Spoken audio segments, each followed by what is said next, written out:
Hi everyone, welcome back to Historic Subjects. Today we're going to delve into the life of one of England's less recognised but hugely impactful warrior kings, King Eadred. His reign, though brief, was pivotal. He was the monarch who ultimately brought an end to Viking rule in England, shaping the course of the kingdom's history. Eadred was born around the year 923, the youngest son of King Edward the Elder and his third wife, Eadgifu. He grew up at a turbulent time, when England was fragmented into several kingdoms, often in conflict with one another. Eadred's father, Edward the Elder, died when Eadred was very young, and his older half-brother Athelstan ascended to the throne.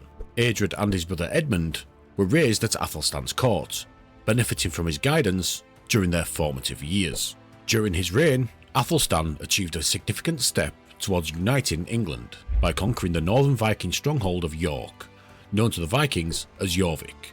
This was a crucial victory, but the hold on these northern territories would prove difficult to maintain. Upon Athelstan's death, these lands and the leadership of the kingdom were passed down to Edmund first, as he was the eldest of the two brothers. However, King Edmund's reign was tragically cut short when he was assassinated in 946. Edmund's death created a power vacuum. His sons Edwig and Edgar were too young to rule effectively at the time.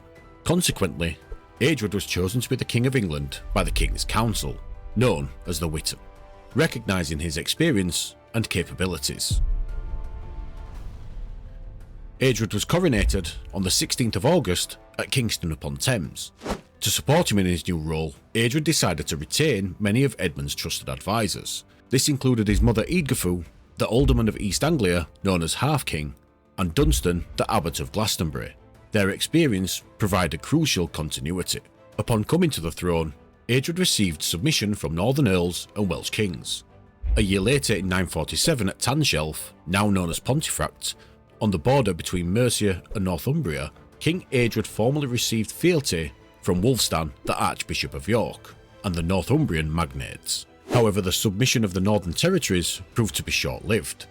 The Northumbrian rulers soon switched their allegiance to Eric Bloodaxe, a former king of Norway, who seized control of York and claimed the throne of Northumbria. This move was aided by the very same Archbishop of York, Wulfstan, who had sworn fealty to Eadred.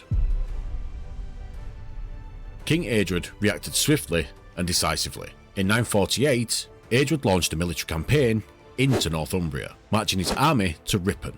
There, he made a strong statement by burning down the minster, likely to punish Wulfstan for his betrayal, as this was a significant centre of his wealth and influence. King Eadred's message was clear: rebellion would not be tolerated.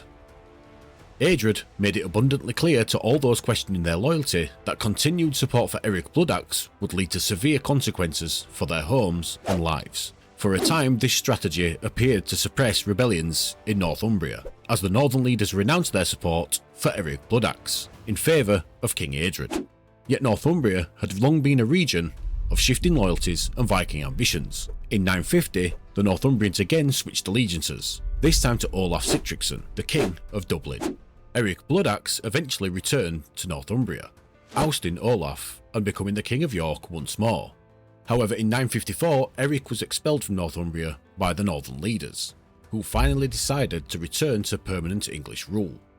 Eric was then ambushed and killed by supporters of King Eadred, marking the definitive end of Viking kingship in York. This achievement was the culmination of efforts spanning generations, beginning with his grandfather Alfred the Great, and continuing through the reigns of his father Edward the Elder, his half-brother Athelstan, and his brother Edmund I. Eadred's successful conquest of Northumbria laid the critical groundwork for the unified England we recognise today.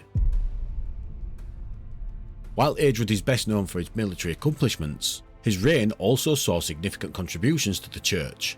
He was a deeply religious man, likely influenced by his mother and the monastic culture prevalent at the time. Eadred fostered strong relationships with prominent religious leaders, including Archbishop Odo of Canterbury, as well as his close advisor Dunstan, the abbot of Glastonbury. Dunstan in particular was a key figure in the early phases of the Benedictine reform, a movement dedicated to revitalising religious life in England. Unfortunately for King Eadred, his history of health problems began to worsen, impacting his ability to rule. he increasingly delegated responsibilities to his closest counsellor, Dunstan, the Abbot of Glastonbury, recognising the need for strong leadership even as his own health declined. King Eadred's reign concluded on the 23rd of November in 955, when he passed away in his early 30s. He was laid to rest in the Old Minster at Winchester, a sacred burial site for the kings of Wessex. As Eadred was unmarried and had no direct heirs, the kingdom passed to his nephew, Edwig. While Edwig would face his own challenges during his reign, King Eadred's accomplishments ensured that Edwig inherited a united England, a legacy that his predecessors had diligently worked towards. King Eadred's reign may have been short, but his legacy endured. His efforts to unify England and end Viking rule fundamentally shaped the future of the kingdom. Without his decisive actions, England's history could have unfolded very differently.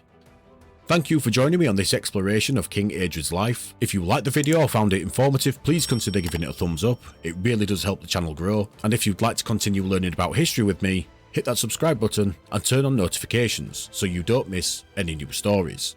What are your thoughts on King Eadred's reign? And do you believe he deserves more recognition? Share your opinions in the comments below. And if you'd like to learn about either of his predecessors and brothers, King Athelstan and King Edmund, you can click the videos presented at the end screen. Thanks for watching, and I hope to see you all next time.